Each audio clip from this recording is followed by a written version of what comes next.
Rahman di Sorotan Riswanda Channel. Di sini saya sudah bersama Pak Riswanda sebagai akselerator kebijakan publik, akan membahas tentang uang negara yang dipakai untuk menyukseskan acara sirkuit MotoGP Mandalika sebesar 2,5 triliun.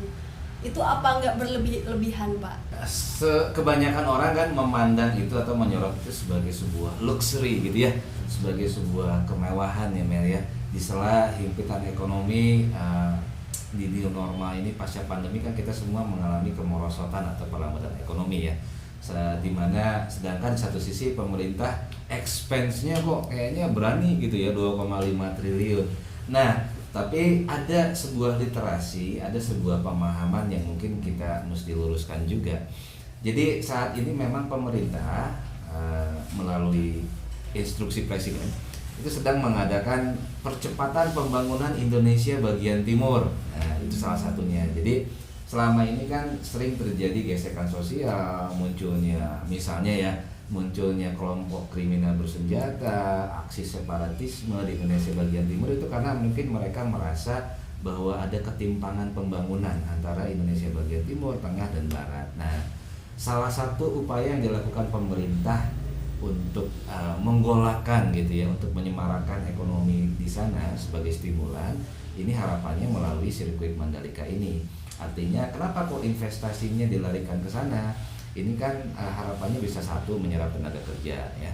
Yang kedua harapannya kan di sini juga pemerintah berharap bahwa dengan adanya ini gejolak ekonomi jalan juga nih, kan mungkin ada pengusaha yang akan tertarik menginvestasikan dananya.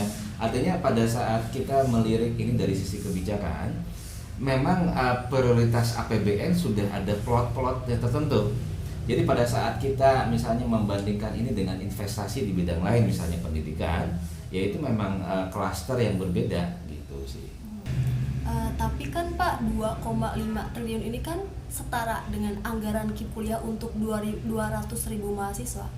Ya harapannya kan ini ya, ada investasi yang memang tergolong ini anggaran pembangunan.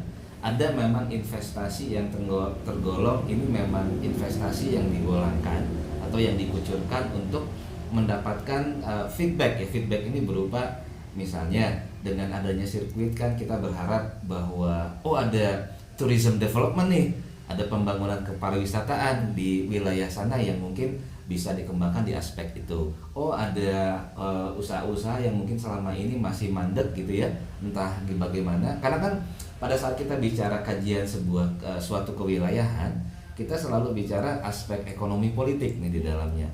Belum itu termasuk aspek sosial budaya ya. Misalnya tadi itu yang saya bilang bahwa ini diharapkan ada percepatan mengejar wilayah-wilayah yang mungkin dianggap selama ini belum mampu untuk lepas landas dari ketertinggalan wilayahnya.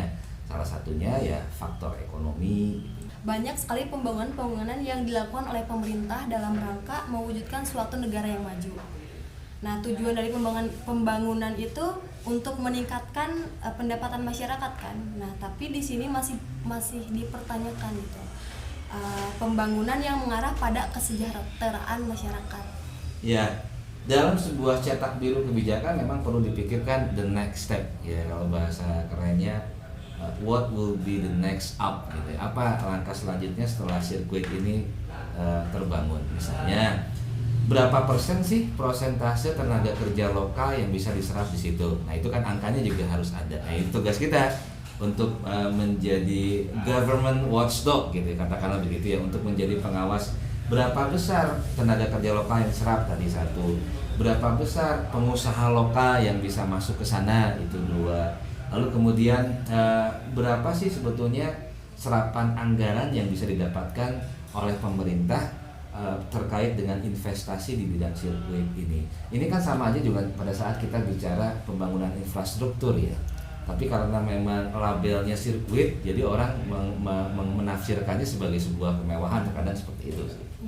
Karena kan ajang balap motor berskala internasional kan gitu, menjadi angin segar Pak untuk industri pariwisata di Pulau Lombok. Itu ya. Namun untuk mengembangkan pariwisata ke depannya, ahli Ekowista mengingatkan pemerintah untuk melibatkan masyarakat lokal. Nah, bagaimana warga lokal tetap mendapat nafkah dari pariwisata yang disebut mulai bangkit dan tidak tergilas investor besar.